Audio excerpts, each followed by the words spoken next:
Hola a todas y a todos. Agradezco a Yasna y a Erika por la invitación acá a presentar a esta nueva reunión, ¿cierto?, de realidad y desafío. Y mi presentación aún no se carga. Y eso, ya.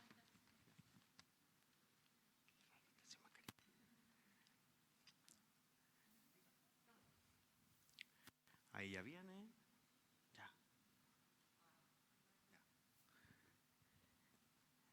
Y ahí ya viene. Bueno, les voy a explicar por mientras el contexto de esta presentación. Bueno, yo les voy a contar en el fondo un poco lo que señalaba Erika, que es que a varios centros, aproximadamente 20 centros de VIH de todo el país, se les envió una especie de encuesta, más bien un cuestionario, con distintas preguntas respecto a cómo se habían comportado sus centros y cuál había sido la respuesta que habían tenido durante estos 2 años que llevamos de pandemia. Entonces les voy a mostrar un consolidado de estos resultados y un poco también contrarrestarlo con algunas cosas que han ocurrido en nuestro país a propósito del VIH durante estos años de pandemia. Entonces el título de la presentación es ¿qué ganamos y qué perdimos con la pandemia? Y la última diapo va a ser justamente el resumen de lo que desde mi perspectiva ganamos y perdimos. Bueno, entonces este era un poco el nombre de la encuesta. La encuesta incluía estas 10 preguntas, que eran básicamente cuál era el número de ingresos anual que habían tenido en el centro durante los años, los 2 años previos a 2020 y 2020 y 2021, respecto a las horas de profesionales disponibles durante la pandemia, por ejemplo, si se requirió algún tipo de redistribución de funciones. La pregunta 3 era cuántos ingresos habían tenido durante estos 2 últimos años en etapas avanzadas de la infección, o sea, etapa C3, le pusimos de esa forma. Si hubo cambios en el tipo de atención que se le entregó a las personas, fueron por videollamada, fue por teléfono, fue presencial. Y respecto a cuánto fue el tiempo de dispensación de las terapias, si se mantuvo entregas mensuales o fue por más tiempo. Si se mantuvieron los controles durante 2022, ¿cómo fueron? Si fueron presenciales o se siguieron haciendo en forma a distancia. La estimación aproximada de los abandonos. La pregunta 7, que desde mi perspectiva es una de las más importantes, que tiene que ver con salud mental y ausencias prolongadas también en el personal de salud. Respecto a COVID y disponibilidad de PrEP y de testeo de VIH en el mismo centro. Entonces, respecto a la primera pregunta, ¿cuántos fueron más o menos los ingresos anuales pre y durante los años de pandemia en los distintos centros? Esos fueron los 10 centros que contestaron la encuesta. El norte se portó mejor que el sur, hay que decirlo. Iquique, Antofagasta, Coquimbo, Valdivia y Punta Arenas contestó. Y estos 5 hospitales de Santiago. Si ustedes se fijan, ahí hubo un aumento o un cambio positivo en el número de ingresos en general en los hospitales de regiones. Ahí se puede ver más o menos un 6% más de ingresos hubo en Iquique, 15% más en Punta Arenas, pero en los hospitales de Santiago la gran mayoría disminuyó en forma significativa el número de ingresos de pacientes nuevos a control a los programas de VIH. Respecto a las horas disponibles, en la gran mayoría de hospitales hubo obviamente una redistribución de funciones. O sea, probablemente la gran mayoría de las personas que estamos acá no seguimos atendiendo nuestras horas normales ni era nuestro ritmo normal habitual antes del 2020. Probablemente dejamos de hacer horas de policlínico para atender funciones de pacientes COVID hospitalizados, etcétera, etcétera. Y bueno, la disponibilidad, ¿cómo se hizo esta redistribución? Bueno, se priorizó algunas urgencias, en algunos casos hubo redistribución a propósito de lo que ya contaba, o hubo muchas licencias en el personal de salud y por lo tanto hubo que repriorizar a propósito también de esa ausencia laboral del personal de salud. ¿Cuántos pacientes ingresaron en etapas avanzadas o hospitalizados? Bueno, esto fue un número más bien variable, probablemente dependiendo del tamaño de los centros, de la ubicación de los centros. Hay un par de asteriscos ahí que son los datos solo del 2021, pero en general es más o menos un tercio del total de los pacientes que ingresaban por año en esos centros, que es más o menos una cifra ya más o menos conocida. Respecto al cambio en la forma de las atenciones, la gran mayoría de los centros obviamente hizo priorización de la atención presencial y el resto se fue a atenciones tipo telemática. Voy a decir telemática porque no todos hicimos telemedicina con cámara, algunos fueron llamados telefónicos o de alguna otra forma de comunicación. Evidentemente, la gran mayoría de los centros priorizaron en base a, por ejemplo, los ingresos, los debuts de VIH, las embarazadas, las urgencias por alguna morbilidad aguda, algún abandono, ¿cierto?, que requería reiniciar terapia a la brevedad, ¿cierto? Y respecto a las entregas de terapia, la gran mayoría entregó por 2 a 3 meses, que es algo que desde mi punto de vista es bastante positivo, para que el paciente tenía mucho que ver con lo que nombraba Michelle en la mañana, los permisos de salida del trabajo, ¿cierto?, la plata invertida en pagar el metro y la micro para venir a retirar la terapia de la persona con VIH o de la familia. Y si hasta el día de hoy persiste la atención a través de una forma telemática, la gran mayoría de los centros volvió a ser presencial prácticamente en forma completa o en forma muy excepcional. Algún paciente que sea de otra región o de un pueblo alejado ha requerido continuar con un control más bien telefónico o telemático, pero más bien en forma excepcional en general en los centros que respondieron a esta encuesta. Respecto a abandono y pérdida de controles, la verdad es que este es un número que entre 2020 y 2021 no cambió mucho. No preguntamos por los datos del 2019. En algunos casos respondieron que no habían datos, algunos que no habían cambios importantes. Obviamente habían preguntas, algunas un poco abiertas, entonces algunos respondían de forma cuali o de forma cuantitativa. Pero en general el número de abandono y pérdida de controles también tiene que ver un poco con la proporción de pacientes que se controlan en el centro, menos en el norte y obviamente más acá en Santiago, en el Barro Luco y en el caso del Hospital Salvador.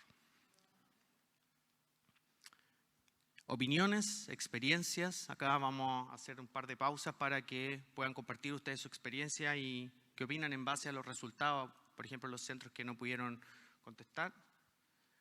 Bueno, su participación será premiada, eso ya fue adelantado, tenemos varios regalos, no es plata, por lo demás, es un hermoso presente, ¿ya? Y bueno, ahí está la fotito de que va a haber regalo, así que hay varias manos levantadas. No es alcohol tampoco. Veo algunas caras felices, pero no es alcohol. No son más cargos de infectólogo, ni de enfermera, ni de matrona, ni de psicólogo, lamentablemente tampoco. Hola, para los que no me conocen, soy Olga López de Iquique. Nosotros tuvimos un fenómeno extra a lo que es pandemia, que fue el tema social de la migración del paciente venezolano, pero el venezolano más pobre, porque la primera oleada de migración fue el que podía pagar los pasajes de avión, después tuvimos el que pudo llegar en bus y el último que nos llegó fue el que se vino caminando. Y esos pacientes, la verdad es que llegaron en muy malas condiciones, incluso me acuerdo de una gestante de 32 semanas que en Venezuela ni siquiera se alcanzó a controlar y en el ingreso a control tardío en Chile se enteró de que tenía VIH. Y han sido los pacientes que han llegado más descompensados que yo he visto en todos mis años de carrera. O sea, lo que se describía previo a que tuviéramos terapia universal, eso es lo que hemos estado viendo. Incluso vimos, por ejemplo, muchas pacientes que tenían Kaposi y linfoma o toxoplasmosis, así. El peor desastre que yo he visto fue en esos pacientes que llegaron buscando mantenerse vivos. Muchas gracias. Entregamos el regalo al tiro, ¿cierto? Ya. Ya.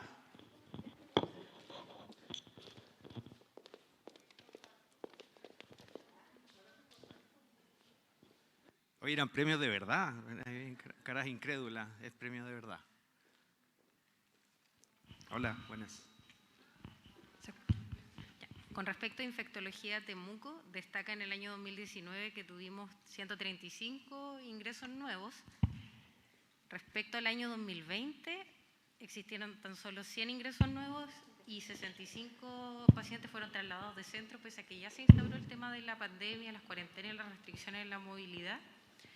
Y el año 2021 sucedió un fenómeno bastante interesante, que un 49% de nuestros ingresos correspondieron a traslados de otros centros, que fueron 86 usuarios, y 90 pacientes fueron diagnosticados en ese año. Con respecto a la consulta donde se mencionaban los ingresos que ingresaban en C3 hospitalizados en el año 2020 y 2021, el año 2020 se hospitalizaron para ingreso 17 pacientes y 3 de ellos fallecieron en su primera consulta. El año 2021, 5 pacientes fallecieron en primera consulta y de un total de 13. Sobre los pacientes que reiniciaron TARE el año 2021, se pesquisaron 95 pacientes y abandonaron controles 89 de ellos. Y en la pregunta donde solicitaban cotejar el porcentaje de vacunación en el centro, la verdad es que los números son bastante positivos en infectología Temuco. Un 95% de nuestros pacientes tiene al menos una dosis y un 5% de ellos, que son un N total de 60 pacientes, no está vacunado. Y el número total de pacientes activos que tenemos son 1.249. Vale, muchas gracias por los datos. Muy interesante también. Eso no se preguntó en la encuesta, que es un poco los traslados, que es algo también, un dato interesante ahí para ver la movilidad. Probablemente la gran mayoría de los centros tuvimos mucho traslado. Hola, mi nombre es Erika García y trabajo en el Hospital Barros Luco. Así que también contarles que en nuestra experiencia hubo muchos pacientes que migraron desde Santiago a regiones, así que no me sorprende que tengas muchos traslados e ingresos. Y la mayoría de nuestros ingresos fueron extranjeros en Santiago, pero aunque igual bajaron los números de ingresos, hubo una migración completa de los chilenos hacia las regiones y de los extranjeros hacia nuestro centro. Yo creo que a otros centros debe de haber pasado similar. Sin embargo, hay que destacar dos cosas. Desde el MinSal se nos dieron instrucciones y se nos dio autorizaciones que antes jamás habíamos tenido. Por ejemplo, el despacho multimés, que pucha que se agradeció porque permitía menor desplazamiento de los pacientes menos veces en el año.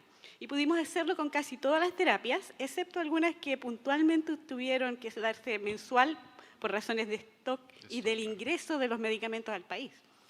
El despacho a través de centros cercanos a donde estaban los pacientes, porque con este fenómeno que nuestros pacientes de Santiago estaban en Puerto Montt, en Curicó, bueno, una red de farmacéuticos que estuvimos trabajando todo el rato, compartiendo las recetas con las indicaciones vigentes de esos pacientes para poder entregarles.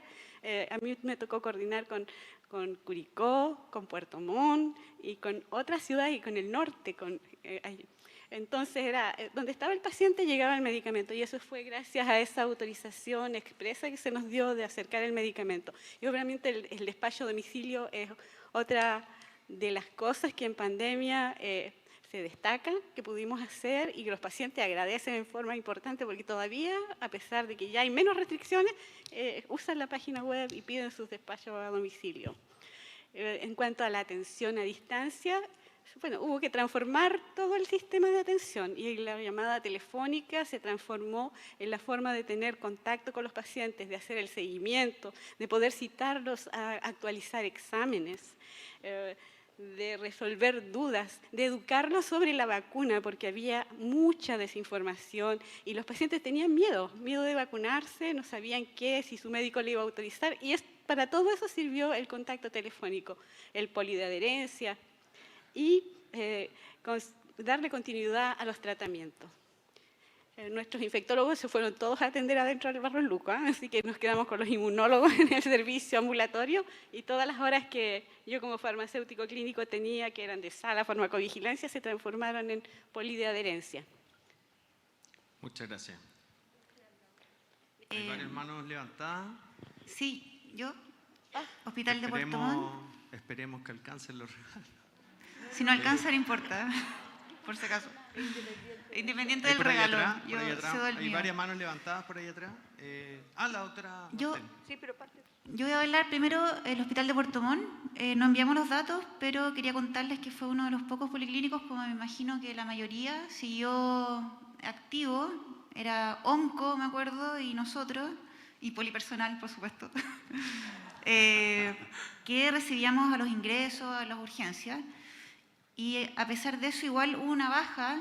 No es que en provincia hayan seguido aumentando, pero nosotros también tuvimos una pequeña baja de ingresos, 141, el 2019 134 y 113 ingresos. Poca, pero lo que más llamaba la atención fue que el testeo claramente bajó, ya nadie testeó, nunca más se hizo test rápido ni nada, y que nos llegaron pacientes demasiado mal al hospital. Nunca había llegado, no sé, teníamos hasta 7 pacientes graves.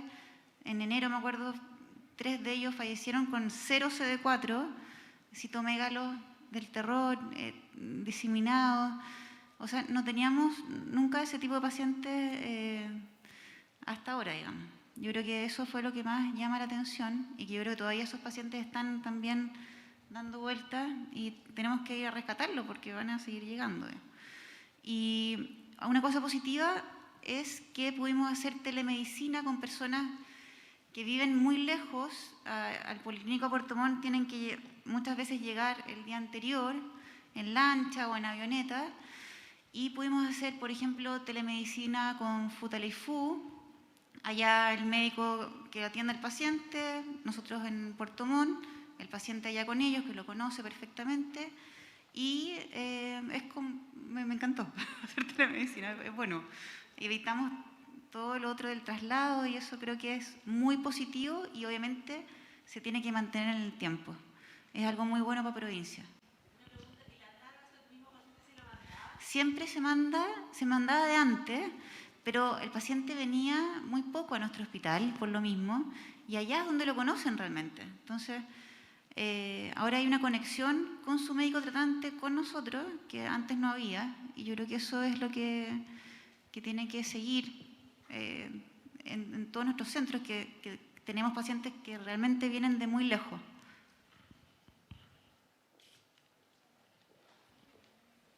Hay muchas manos. Ahí está la doctora Bartel, que la tenía levantada hace rato, y después por ahí atrás... No, sí. No quiero repetir lo dicho, sino que destacar algunas cosas y probablemente llevarlo un paso un poco más allá, que tú ya algo mencionaste. Primero, la capacidad de adaptación de los equipos, que yo quiero felicitar. Cada uno nos arreglamos con lo que teníamos. De hecho, nosotros no pudimos seguir físicamente en el lugar. Nos fuimos a lo que es consultorio ITS, que queda bastante alejado de nuestro hospital. Me fui con mis matronas y matrón y nos acogieron ahí en el consultorio. Bueno, la verdad es que nos adaptamos, pero pensando en esto para adelante, yo siento que hay cosas que tenemos que rescatar y debemos, como Corporación SIDA Chile, insistir en que se queden. Primero, la flexibilidad se puede, uno. Segundo, creo que la telemedicina o llamado telefónico, y eso uniéndolo con lo que presentó Michelle en la mañana, hay cosas que llegaron para quedarse, o sea, no hay permiso para retroceder. Por años pedimos que los despachos pudiesen ser más de un mes. Es muy absurdo que alguien tenga que venir entre las 8 de la mañana y las 3 de la tarde, porque después ya no hay despacho, dentro de un horario de semana a buscar un medicamento, que vengan cada 2 meses, si pudiese ser cada 3 los pacientes que están estables.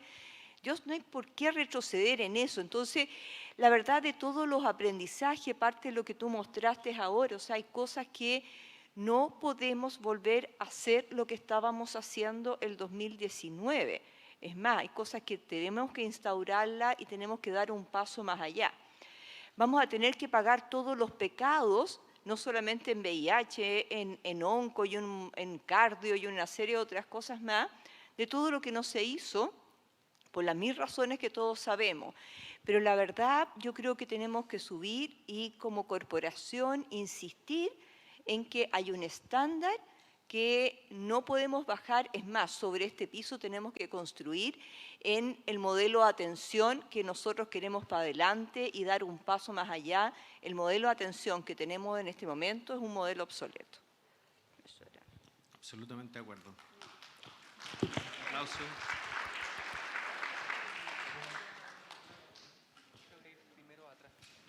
Hola, buenas. Mi nombre es Francisco Asensio, yo soy médico del Policlínico de Infectología del Hospital Gustavo Fricke, acá local en Viña del Mar. La verdad es que de las experiencias que todos han conversado, se repiten varios patrones con lo que nos pasó a nosotros, que hubo que reconvertir un poco nuestro horario hacia las atenciones de los pacientes en el hospital. Y sumado a eso, el desafío del cambio de casa del hospital antiguo al hospital nuevo, que fue todo un trabajo. El número de ingresos se mantuvo estable, logramos priorizar aquellos pacientes que ingresaban y aquellos pacientes que también tenían algún tipo de emergencia o abandonos y rescates. Y me llamó mucho la atención respecto a la presentación que hubo previamente, que no tuvimos pacientes con COVID grave.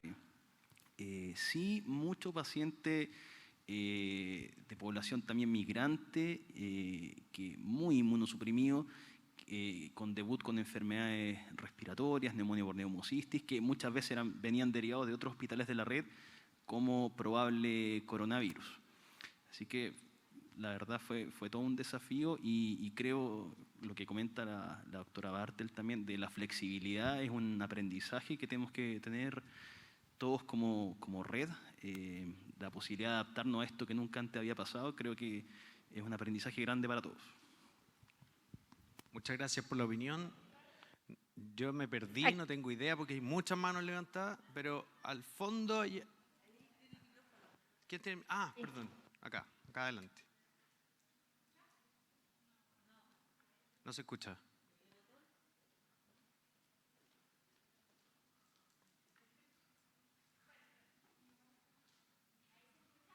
Ahí sí se escucha. Bueno, del Hospital Regional Rancagua, Mildred Lima. Bueno, la experiencia que tuvimos en pandemia fue bastante, al principio de la pandemia, muchos pacientes teníamos un porcentaje de un 30% en abandono y esos pacientes regresaron porque escucharon en la televisión que la terapia antirretroviral servía para el COVID. Entonces, de ese 30%, un 10% retomaron su terapia, así que eso les sirvió, la televisión sirvió para que ellos volvieran al programa. Y para recalcar, bueno, nosotros somos un hospital grande que recibe comunas de toda la región y tenemos comunas de 5 horas para llegar al hospital. Y yo creo que esto de la terapia tiene que ser más asequible para nuestros pacientes porque así mejoramos nuestra adherencia a ellos. Muchas gracias. Por ahí atrás había muchas manos levantadas. Hola, buenas. Mi nombre es Karina Franco, soy matrona del POE de la unidad de VIH del Lucio Córdoba. Bueno, nosotros hemos tenido un incremento bastante en lo que lleva a los ingresos. De hecho, tenemos actualmente en el 2021 ingresaron alrededor de 327 pacientes, que ha ido en aumento con el tiempo, la mayoría inmigrantes venezolanos, muchos con diagnóstico en su país o en Perú, y la mayoría que cruzan en este caso o entran de manera ilegal al país, ¿ya? Y en busca netamente de lo que es la terapia, porque ya vienen con su diagnóstico de afuera.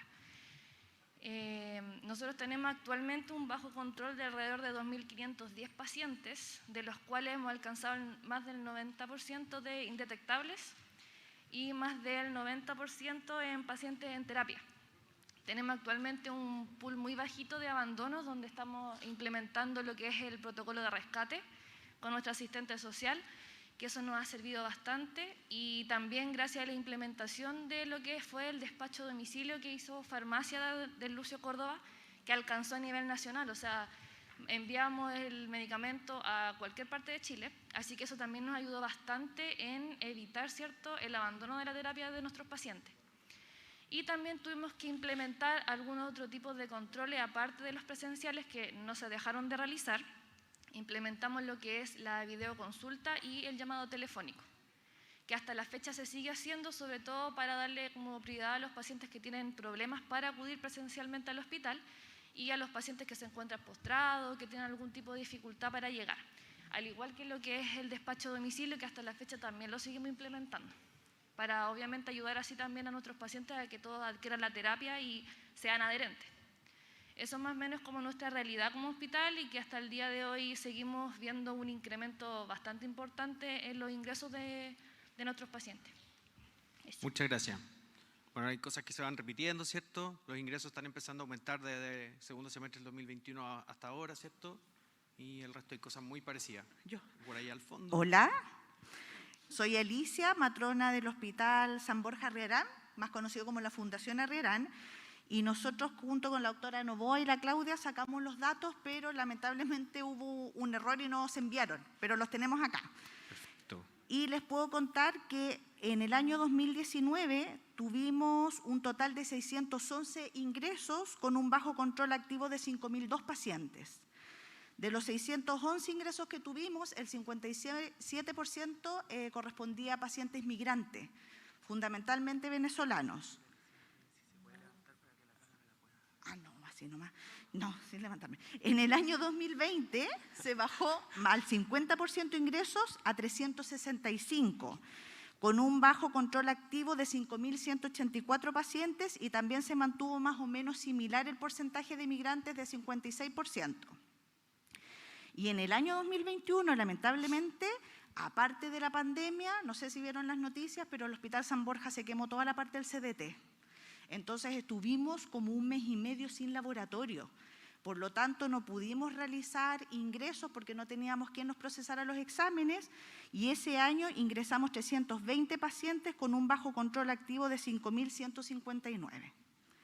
En relación a las horas profesionales disponibles en la pandemia, tuvimos horas de todos los profesionales porque nosotros nos rotamos de marzo del 2020 más o menos a septiembre, pero siempre con un profesional de cada área, de médico, matrona, enfermera, psicóloga, asistente social y químico farmacéutico.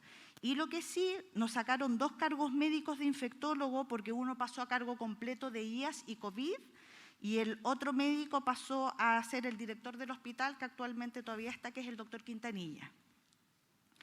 En relación a los ingresos en etapa SIDA, del año 2020 tuvimos que en etapa C3 corresponde al 33% de los ingresos y en el año 2021 un 26% que se correlaciona con lo que usted mostró ahí en la tabla. En relación al cambio de atención de pacientes, si se mantuvieron presencial y quiénes, sí hubo atenciones presenciales y específicamente a los pacientes nuevos, a la gestante, a los traslados de otros centros, tanto públicos como privados, a los pacientes en situación de abandono, a los pacientes en fracaso de TAR y también los pacientes en etapa SIDA. La otra pregunta dice, ¿se establecieron controles telemáticos? Sí, específicamente fue la unidad médica y la unidad de psicología, pero todo lo que fue la atención de matronas, enfermeros, químicos y asistentes social fueron absolutamente presenciales. En relación a la disponibilidad de entrega de triterapias por 2 o 3 meses, todo lo que fue el año 2020-21 y lo que llevamos a la fecha se está entregando por 2 meses y eso significó un alivio para el equipo de farmacia de entregar 230 terapias mensuales, se bajó a 120. Así que esperemos que se mantenga así. En relación a si se mantuvieron controles en modalidad no presencial durante este año, el equipo médico sigue con un 40% de atención presencial y un 60% de atención no presencial, específicamente telefónica, y la psicóloga aumentó a 70% presencial y un 30% no presencial. La otra pregunta en relación a la estimación de abandonos y pérdidas de controles, nosotros incorporamos recién en mayo del 2021 el protocolo rescate que ordenó el Ministerio que se aplicara en los centros VIH y eso significó sacar de la base de datos de los químicos un total de 240 pacientes que estaban en situación de abandono y eso se repartió, como era una alta cantidad de pacientes, se repartió una parte al equipo médico, una parte al equipo psicosocial, una parte a los químicos y otra parte a las matronas y enfermeras. Y entre todos aplicamos el protocolo rescate en relación a los llamados telefónicos y los que ya no se pudieron contactar a través de las 3 llamadas, el asistente social se encargó de enviar todas las cartas certificadas. Y después de ese proceso se hizo ya el cierre y el sacado de todos estos abandonos que teníamos. Y actualmente ese protocolo ahora lo lleva el asistente social porque ya son mucho menos pacientes. En relación a la salud mental, si hubo consultas, sí, no vimos como una gran explosión de más consultas de atención psicológica y gracias a Dios la psicóloga no tiró licencia, no se adhirió a ningún artículo 72 ni se fue con patología crónica, así que la tuvimos siempre presente. En cuanto también a los pacientes COVID del centro, la estimación de fallecidos en el año 2019 reportamos 34 fallecidos, en el año 2020 31 fallecidos y en el año 2021 43 fallecidos. Lo que sí, estos fallecidos no son específicos por causa COVID porque no lo sacamos, es como el total general nomás. Y la estimación del cumplimiento de vacunación, a todos se les mandó poner la vacuna, pero no tenemos específicamente el dato estadístico de los 5.000 pacientes, cuántos están vacunados. Y la última pregunta, si se tiene disponibilidad de PrEP en su centro y la estimación de usuarios y testeo. Bueno, nuestro centro, por la gran cantidad de pacientes, no está el PrEP incorporado, pero sí dentro de nuestro servicio de salud central está Maipú, a cargo del PrEP. y testeo tampoco realizamos, pero lo realiza la UNACET de nuestro mismo establecimiento. Eso. Perfecto, muchas gracias. No sé si hay alguien que tenga el micrófono ya en mano ahí atrás. Buenas tardes, soy Ana María Fernández del Hospital Sotero del Río y nuestra situación es muy parecida a la de Alicia con respecto a los pacientes, pero nos pasó algo que fue beneficioso porque al principio de la pandemia, como los pacientes estaban muy asustados con el COVID, nos llegaron pacientes que no se controlaban hace 5 años, que los buscamos mucho, que los rescatábamos y no iban y fueron en forma espontánea a hacerse exámenes y a controlarse, y eso fue bien notorio al principio. La verdad es que no tuvimos más abandonos en control y nuestros fallecidos por COVID fueron alrededor de 6 pacientes. Como nosotros buscamos a los fallecidos y por causa de fallecimiento, la verdad es que el COVID no afectó mucho a nuestros pacientes, pero sí afectó al equipo. Y hubo en algún momento en que todos los infectólogos estaban con COVID. Gracias a Dios teníamos nuestra pasita que estaba en Inglaterra y de Inglaterra nos hacía las interconsultas del Sotero. Y fue difícil al principio, teníamos muchos casos en el hospital, habían como 500 casos y bueno, fue inevitable que el equipo se fuera contagiando con el COVID.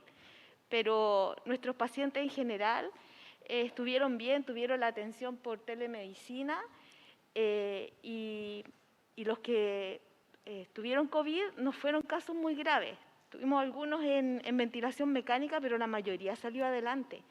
Así que la verdad es que fue complejo, pero como dice la doctora Bartel, logramos hacer la atención y el tema de la telemedicina fue una de las cosas más importantes y el que se diera la terapia retroviral para 2 o 3 meses también. Y como todos dicen, yo creo que lo más importante es que eso se mantenga. Y la telemedicina también deberíamos mantener a los pacientes que están más estables, porque eso hace que los que estamos en el policlínico le dediquemos más tiempo a los pacientes que están en forma presencial y que necesitan más nuestra ayuda, sobre todo los ingresos, las embarazadas, los que están con complicaciones. Porque antes del COVID, la verdad es que el poli siempre estaba lleno, muchas veces había que atender muy rápido a los pacientes y esto nos da una oportunidad para mejorar nuestra calidad de atención para los que de verdad lo necesitan, sobre todo en esos momentos. Eso. Muy de acuerdo, muy de acuerdo. Muchas gracias. Las últimas 2 opiniones y vamos a continuar con las últimas preguntas del... ¿La doctora Chaín tiene el micrófono? ¿No se escucha el micrófono acá? ¿Aló? ¿Aló? Ahí sí, ahí sí. Me parece autocomplacencia esto, porque no estamos escuchando entre nosotros cómo lo hicimos nosotros. No sabemos cuál fue la percepción de los pacientes respecto a cómo lo hicimos. ¿Cómo vamos a evaluar nosotros recién ahora qué fue lo que pasó con la terapia, si no lo sabemos? Entonces, en realidad, me sumo a lo que dice la Elizabeth, creo que hay que reformular el modelo que está absolutamente obsoleto, pero creo que las realidades son absolutamente disímiles. ¿Cómo va a ser lo mismo la Fundación Arriarana en el centro de Santiago que el Hospital de Temuco, que hay que desplazarse 3 horas desde Lonquimay? Entonces, yo creo que hay que ser en extremo cauto.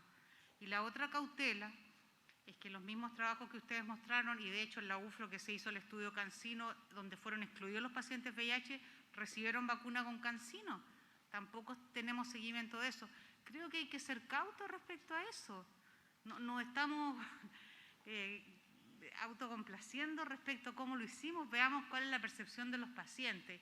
Y para nosotros fue un desastre, porque ni siquiera se estaban testeando las embarazadas de VIH. Así fue en la 9ª región. Y hay que decirlo, hoy día hay 12 pacientes hospitalizados graves en el servicio de medicina en Temuco. Eso es gente que no llegó para la pandemia, entonces eso también hay que considerarlo. Yo no sé lo que pasó en los hospitales en Santiago, pero esa es la realidad de lo que pasa en el hospital de Temuco en este minuto. Entonces, todo que era COVID, el hospital todo era COVID, porque no había otro hospital donde poner pacientes, todo lo que no fue COVID quedó fuera, incluidos los pacientes VIH. Los que alcanzaron a llegar, independiente que se haya despachado, está la Ana María aquí atrás, que es la químico, y sabe que se despachó y se hizo un esfuerzo, pero no hemos evaluado qué fue lo que pasó en forma global, y a mí me parece que tomar decisiones en relación a eso hay que evaluarlo y hay que ver los números con mayor cautela. Y nosotros teníamos la información, pero pensamos que se iba a presentar así en una mesa redonda. Eso. Muchas gracias. Estamos muy de acuerdo con varios de los puntos. Hola. Y la última opinión para Hola, yo continuar. soy Carolina Pichot, farmacéutica del Hospital Regional de Concepción. En relación a los ingresos, pasó similar que en todos los centros que han mencionado. Tuvimos también la idea de que se nos habían desaparecido los pacientes, pero posteriormente, ya a contar de mediados del 2021, se pudo hacer un análisis y esos pacientes, la gran mayoría estaba retirando en otros centros, así como también nosotros le entregamos a muchos pacientes de otros centros que se mantienen hasta el día de hoy porque no han logrado recuperar sus trabajos ni sus domicilios, sobre todo en Santiago y el norte, Antofagasta, Iquique, Arica.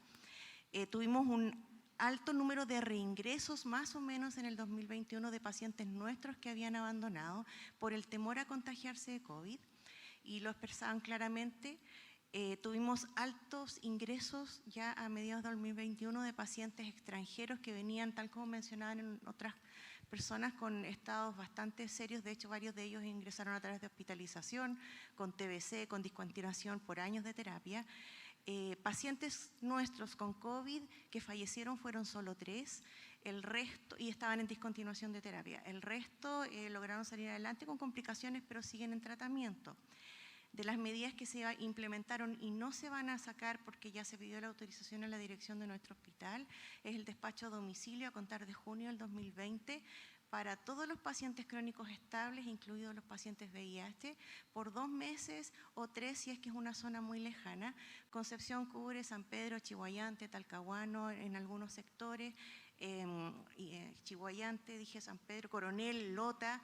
También hacemos coordinación con Chillán y con Los Ángeles para el envío desde ellos a nosotros y nosotros hacia ellos de pacientes que no pueden asistir, y eso se va a quedar porque se contrató por licitación móviles de despacho domiciliario, y la otra coordinación se hace a través del Servicio de Salud. También hubo un médico nuestro que tuvo COVID, así que obviamente disminuyeron las horas médicas por un periodo, pero todo salió bien afortunadamente y ya recuperamos. Actualmente tenemos 1.700 pacientes, 1.750 pacientes que están en terapia. Se implementó ya a través de las matronas y de farmacia el rescate de pacientes también con la psicóloga. Y estamos tratando de evaluar, ya lo estamos haciendo, como decía la doctora Chaín, no es tan simple como decir lo hicimos regio, sino que hemos evaluado qué es lo que opinan los pacientes, porque como ya se volvió a la atención farmacéutica presencial, que es en oficina, están contentísimos, vienen, dan sus datos de quién puede recibir, quién no puede recibir, cómo quieren que se le envíen los medicamentos, porque obviamente se tiene el resguardo de no enviarlos en una bolsita transparente, ¿cierto?, sino una bolsita cafecita o blanca donde no se vea lo que va, y con todos los resguardos de quién lo va a recibir. Así que los pacientes en general están bien contentos. Y eso lo han demostrado a través de felicitaciones, a través de la OIRS para farmacia, y yo imagino que va todo el equipo en realidad. Muchas gracias por la última opinión también. Ya, entonces, bueno, les voy a contar las últimas preguntas que faltaba por revisar. Esto es un ejercicio, por eso le puse cuestionario y no encuesta, porque la verdad es que es algo bastante superficial y solo de 10 centros, pero en el fondo, respecto a salud mental, la gran mayoría de los centros que fueron a quienes se les entregó este cuestionario no tenían datos disponibles respecto a lo que pasó en números con sus usuarios respecto a salud mental. En algunos casos describen que fueron derivados a salud mental, en algunos casos describen que fueron aumento, ¿cierto? Pero no tenemos muchos datos concretos en número y probablemente está difícil tenerlo, pero es evidente que todos, tanto usuarios como personal de salud, es una afectación importante. Y respecto a ausencia personal de salud, tal como se decía en el último comentario, hubo varios periodos de ausencia por licencias COVID en parte del personal de salud, pero eso fue solo por un periodo breve. En el caso de defunciones asociadas a COVID, la verdad es que este es un dato también bastante inexacto, pero es lo que reportaron los centros, entre 1 a 17 personas viviendo con VIH que fallecieron por COVID. Y respecto a la cobertura de inmunizaciones, la gran mayoría no tenemos datos, efectivamente la gran mayoría son solo aproximados, pero en general, según lo que contestaron estos centros, la cobertura eran bastante importante. Y de disponibilidad PrEP, bueno, sabemos que este es un problema, ya lo comentaba en la mañana Michelle Serri, ¿cierto? La gran mayoría de los centros que justamente contestaron este cuestionario no tienen PrEP disponible, y de los que lo tenían disponible un número bastante bajo de personas, ¿cierto?, accedieron a PrEP en estos 4 centros que son Iquique, Antofagasta, el Barros Luco y el San José. Respecto a qué centros ofrecen el testeo libre, ¿cierto?, y abierto a personas, ¿cierto?, de VIH, la gran mayoría sí lo hace. Hubo un par de centros que no lo hacen en las unidades de VIH e infectología, sino que lo hacen en la UNACES. Bueno, en resumen un poco de los resultados de la encuesta, la gran mayoría de los centros que contestaron disminuyó efectivamente el número de ingresos, que tiene mucho que ver con el descenso de la realización del diagnóstico en Chile. En la gran mayoría, probablemente en todos más bien, hubo una reorganización de la atención, más bien hacia una atención telemática, usando criterios de priorización hacia los ingresos y las embarazadas. Hubo una redistribución de funciones y por supuesto que eso significa una sobrecarga importante para todo el personal de salud. Estamos todas y todos muy cansados, ¿cierto? Hubo una extensión en el tiempo y dispensación de la terapia por varios meses, como ya se comentó, que eso es algo muy positivo. El número de abandonos en esta encuesta la verdad es que es bastante similar entre el 2020 y el 2021, pero es altamente probable que eso aumentó también. Hubo un aparente aumento en las derivaciones por salud mental. Yo creo que el cuestionario refleja que es un aparente, pero en la práctica todos sabemos que efectivamente sí aumentó. Una baja letalidad por COVID en la población de estos centros y una alta cobertura con inmunización, y muy pocos de estos centros justamente tienen PrEP como parte de sus prestaciones, y de los que lo tienen la cobertura aún es muy insuficiente. Bueno, acá no puse foto de regalo porque pensé que se iban a acabar. No sé si quedan regalos todavía, pero me imagino que sí faltan muchas personas que quieran participar. Acá adelante, la doctora. Y del lado derecho no hay muchas manos levantadas. Ahí, el doctor acá adelante. Leo, ahí hay 3. Los micrófonos.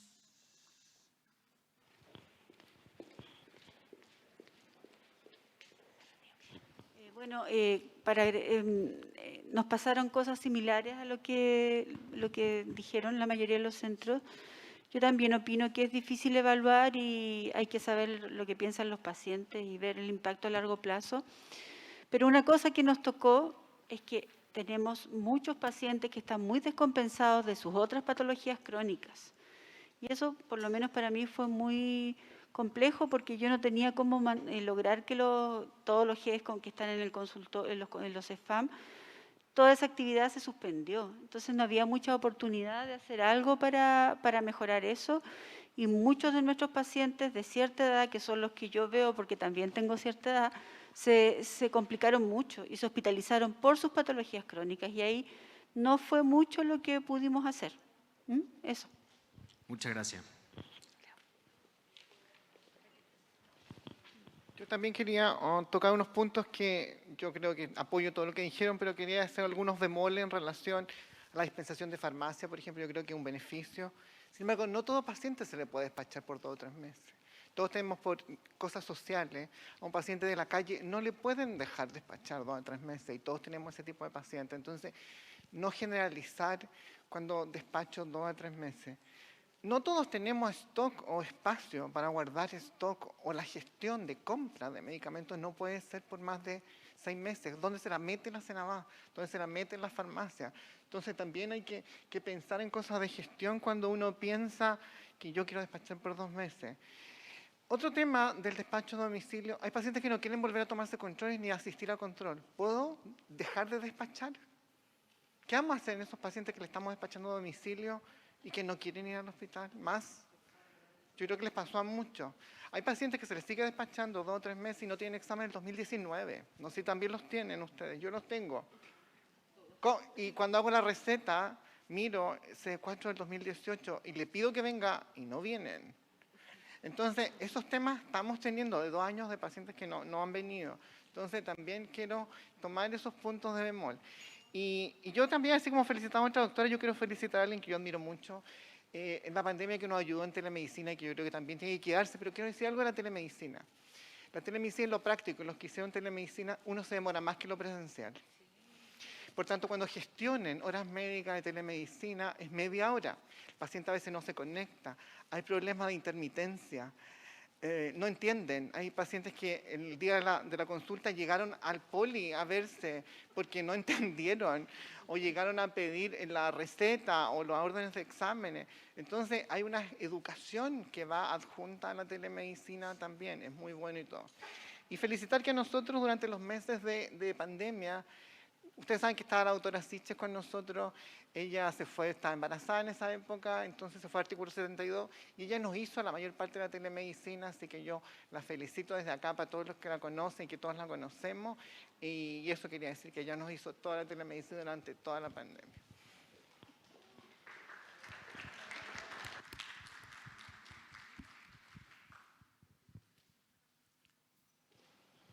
Buenas tardes, Carmen Villarroel, químico farmacéutico de la región de Aysén. Quería comentarles también nuestra realidad en Aysén. La atención fue mixta presencial, médicos, y los pacientes se les entregó principalmente por 3 meses.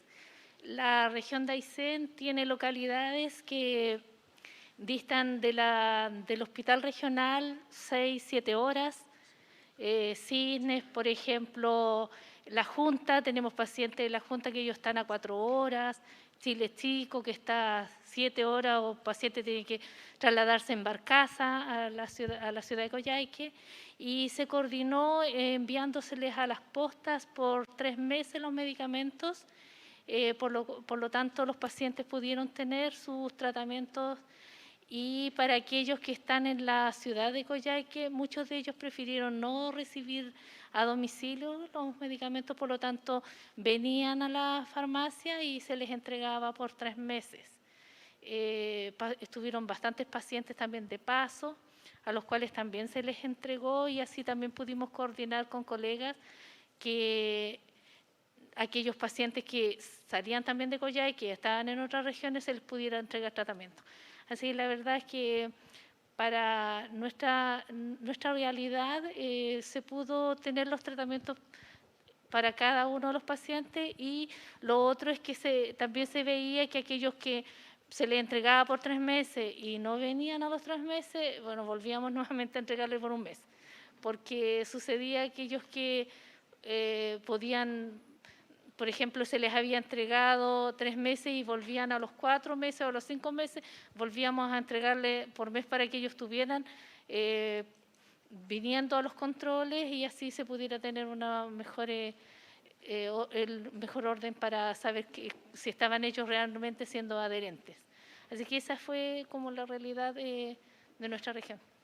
Muchas gracias. Los últimos 2 comentarios. ¿Alguien más por allá? Aló. Acá el doctor, perdón. Bueno, le iba a una cosa muy breve. A lo mejor tenemos, de toda esta experiencia vamos a tener cosas positivas y cosas negativas, ¿ok? Como médico extranjero de Venezuela, en Venezuela vivimos muy mal el COVID, se nos murieron muchos colegas. De verdad, yo a todos los aplaudo, los felicito.